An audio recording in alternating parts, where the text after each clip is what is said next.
Olá a todos, espero que estejam bem. Quero falar-vos sobre liderança na igreja, mais especificamente sobre o líder do trabalho de jovens e adolescentes e de como ele deve exercer a sua liderança através da construção de equipas de trabalho e da implementação de projetos e métodos.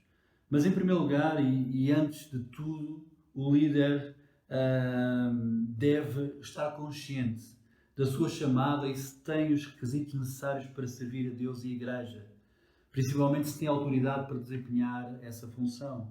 Autoridade essa que advém de uma vida de intimidade com Deus, de comunhão com Ele, de conhecimento da Sua Palavra e de uma vida de santificação. Sem dúvida, o líder deve ter essa consciência e deve, de uma forma humilde, fazer essa autoavaliação, senão o seu trabalho será infrutífero. Em segundo lugar, o líder deve ser um construtor de equipas, porque ninguém faz nada sozinho.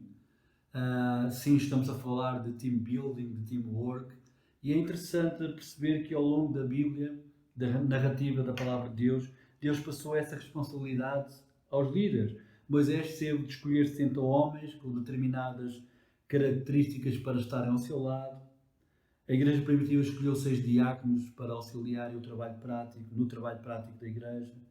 Paulo disse a Tito para estabelecer de cidade em cidade presbíteros com determinadas características também para servirem na igreja.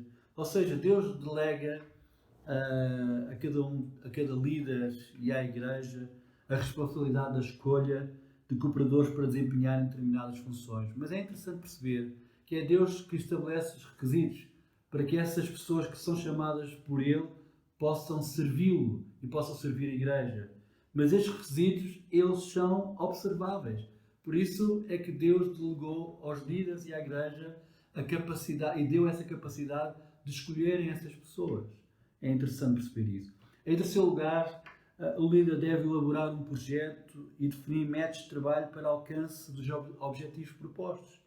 Nesta altura, e depois de darmos estes 3 passos, certamente a igreja reconhece a autoridade do líder e da equipa estabelecida.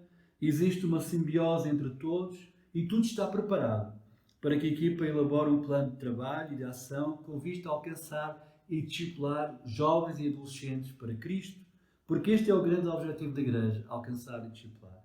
E é no seio da equipa constituída que certamente é composta por elementos com sensibilidades e competências diferentes, porque a escolha de Deus sempre determina isso, que a visão e os métodos são estabelecidos.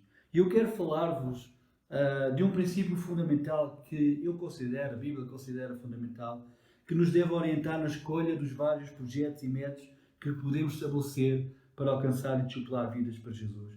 E nós encontramos esse princípio na carta de Paulo aos Colossenses, capítulo 3, versículo 17. E quanto fizerdes por palavra ou por obras, fazei tudo em nome do Senhor Jesus, dando por Ele graças a Deus Pai. Então tudo o que fizermos devemos fazer em nome do Senhor.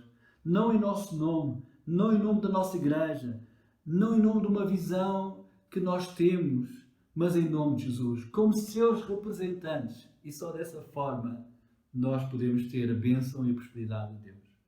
Eu não preciso partilhar os métodos que considero mais eficazes para os dias de hoje, porque quando nós temos a mente de Cristo, aqueles que são chamados por Deus, por Jesus, aqueles que têm uma autoridade delegada por Jesus, esses certamente têm a mente de Cristo. Então esses podem pensar como Cristo, podem agir de acordo com a vontade de Deus. E Ele, Jesus, melhor do que ninguém, sabe quais são os métodos mais eficazes para cumprirmos hoje a missão que Ele próprio nos confiou. Que possamos ficar nesta dependência de Jesus, porque Ele nos quer guiar e orientar para estabelecermos métodos de trabalho, para construirmos as melhores equipas, para cumprirmos esta grande missão de alcançarmos e discipularmos vidas para Jesus.